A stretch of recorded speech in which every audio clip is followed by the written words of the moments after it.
Hi, boys and girls. Welcome back for Chapter 3 in Flat Stanley, written by Jeff Brown and pictures by Scott Nash.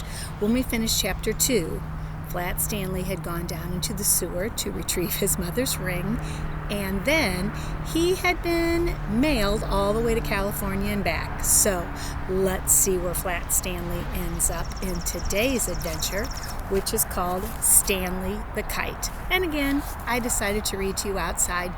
Great place to fly a kite. Not much wind today, though. Chapter 3, Stanley the Kite. Mr. Lambchop had always liked to take the boys out with him on Sunday afternoons to a museum or roller skating in the park, but it was difficult when they were crossing streets or moving about in crowds.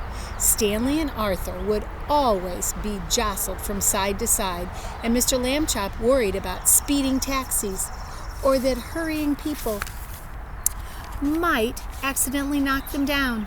It was easier after Stanley got flat. Mr. Lambchop discovered that he could roll Stanley up without hurting him at all. He could tie a piece of string around Stanley to keep him from unrolling and make a little loop in the string for himself. It was as simple as carrying a parcel, which is another word for package. And he could hold on to Arthur with the other hand. Stanley did not mind being carried because he never really liked to walk much anyway. Arthur didn't like to walk either, but he had to, and it made him mad. One Sunday afternoon, in the street, they met Ralph Jones, an old college friend of Mr. Lambchop's. "Well, George, I see you've bought some wallpaper," Mr. Jones said. "Going to decorate your house, I suppose?" "Wallpaper?" said Mr. Lambchop. "Oh, no, this is my son Stanley." He undid the string, and Stanley unrolled. "How do you do?" Stanley said. "Nice to meet you, young feller," the man said. "George," he said to Mr. Lambchop, "your boy is flat."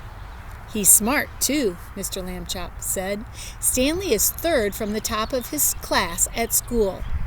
"Phooey," said Arthur. "Oh, this is my younger son, Arthur." "This is my younger son, Arthur," Mr. Lambchop said, "and he will apologize for his rudeness." Arthur could only blush and apologize. Mr. Lambchop rolled Stanley up again, and they set out for home. It rained quite hard while they were on their way home. Stanley, of course, hardly got wet at all, just around the edges, but Arthur got soaked. Late that night, Mr. and Mrs. Lambchop heard a noise out in the living room. They found Arthur lying on the floor near the bookcase, and he'd pulled a giant volume of encyclopedias on top of himself.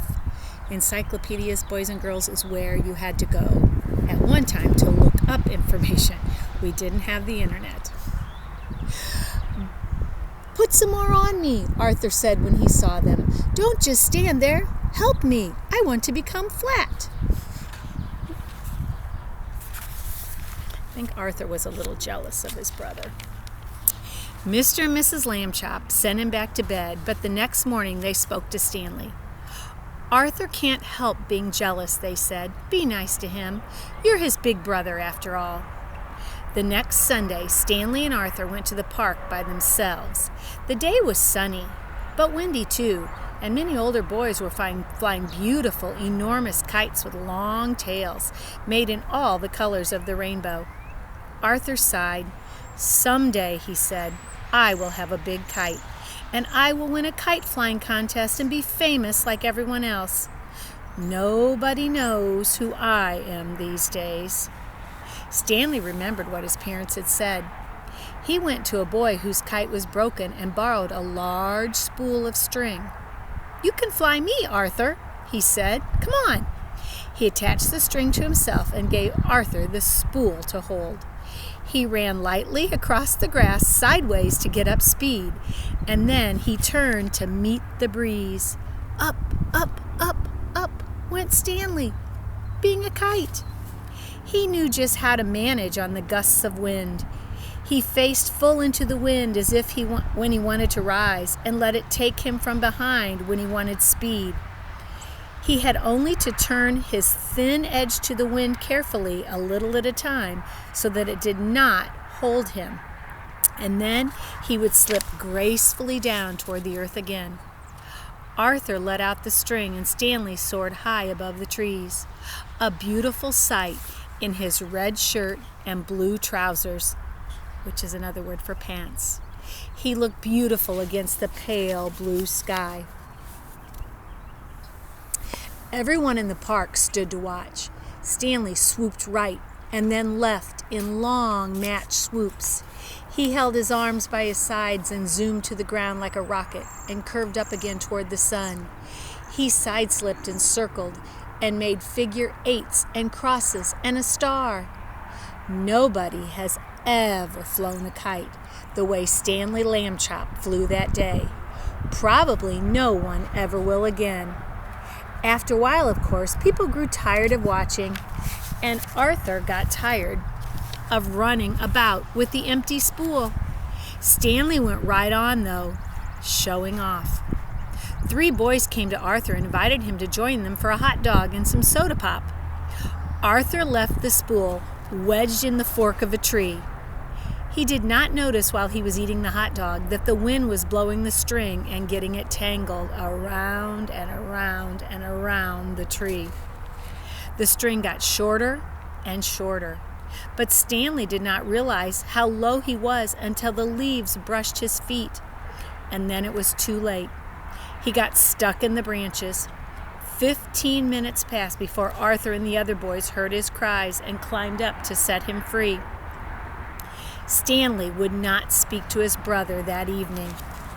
And at bedtime, even though Arthur had apologized, he was still quite angry. Alone with Mr. Lambchop in the living room, Mrs. Lambchop sighed and shook her head. "You're at the office all day having fun," she said. "You don't realize what I go through with these boys. They're very difficult." "Kids are like that," Mr. Lambchop said. "Phases. Please be patient, dear." What we all have to show right now. A lot of patience. And that ends chapter 3. Come back tomorrow for chapter 4 that's called The Museum Thieves. And thanks again for joining me for Flat Stanley. Have a great day. See you tomorrow. Bye-bye.